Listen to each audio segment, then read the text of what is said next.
How did you get into volunteering? I first started volunteering, serving meals at Loaves and Fishes with a church that we were attending and active in. How long have you been volunteering? Over 20 years. I'm hard pressed to know exactly how many years, but it's been 20 to 25 years. What made you choose Loaves and Fishes? It was the ministry that really appealed to me that this church was involved in. I've always had a heart for people who are hungry or who have just don't have really basic needs met, and this was it was a slam dunk to be involved in this. What church do you do Loaves and Fishes for? Aldrich Presbyterian Church. It's a small church in South Minneapolis. What is your job when you volunteer? Right now, my job primarily is to wash dishes, but I've done things all the way from buying the food to cooking the food to helping prepare, setting up the tables, clean up. I've kind of done it all over the 20 plus years. Have many people volunteer on average? Most evenings we like to see around 16 people present to have a nicely run operation. Mm-hmm. How many meals do you think you serve on average? At the St. Stephen's site, there are usually anywhere between 140 to 180 people who come in. What are the people like who come in to get a meal? These are people who are unemployed. They can be. Many of them do work, but there are simply too many days in the month for them. They run out of money, and one way that they can get by month to month is to get some free food. These are just normal people.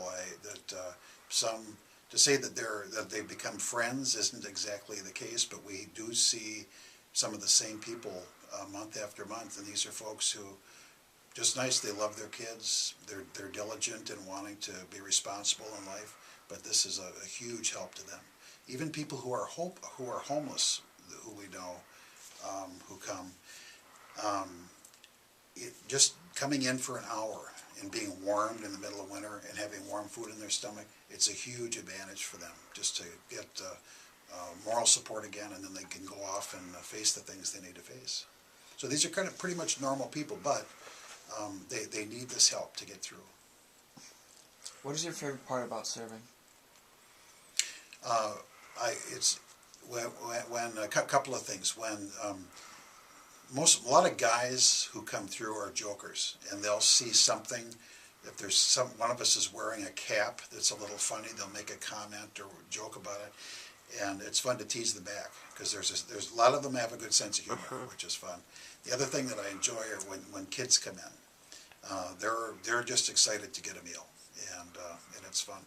But when I say kids, a lot of 4 and 5 year olds. I don't know what happens to not a lot of teenagers coming through. Mostly younger kids. Sometimes babies. We have high chairs there, and the kids can eat. What if they can eat some of our food? That's great. Or sometimes the parents will bring baby food along, and then they get to eat as well. So, what's your favorite memory when you were serving here? Favorite memory.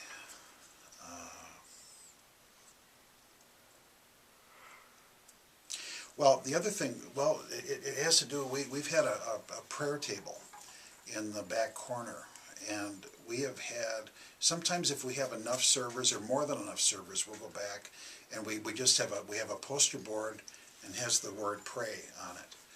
And one of the rules of Loaves and Fishes is that we can't get pushy with people about faith, about whether they have a belief in God or not. But many people, when they see the word pray and they see a couple of us just sitting there, they'll want to come up and they'll just want to visit. They'll want to say, could you pray for, my daughter who's in trouble, or could you pray for me because my teeth are bad and I have nowhere to go and I need help. So they'll want to talk, and then sometimes we'll pray with them. And we've had some great conversations with people doing that. Mm-hmm. What do you think about hunger as a world problem? Well, it's a huge problem because it's a matter of justice, really. It's people. Food is so basic. Again, this is just such an easy thing to be involved in because everyone needs food, and that a country like ours, with all of its wealth, that somehow we still have so many hungry people in our own country, or that people in Africa are dying and have minimal medical care when certain simple medical things could be made available to them, but because of political reasons or financial reasons with people who hold the purse strings, people who really have strong needs don't get the help that they really should get. I think it's a matter of justice, but it's also a matter of will. If everybody did one thing, just decided, I'm going to do one thing to help people who are hungry or who need eye drops in their eyes so they don't become blind, or whatever the issue is. If everyone does one thing, by an act of a will, and sometimes it can be a sacrifice to do it, but if we simply decide we're going to do one thing, then the problem could be minimized considerably. All right, well, thank you for the Yeah, You're thank welcome. you. Thank interview. you.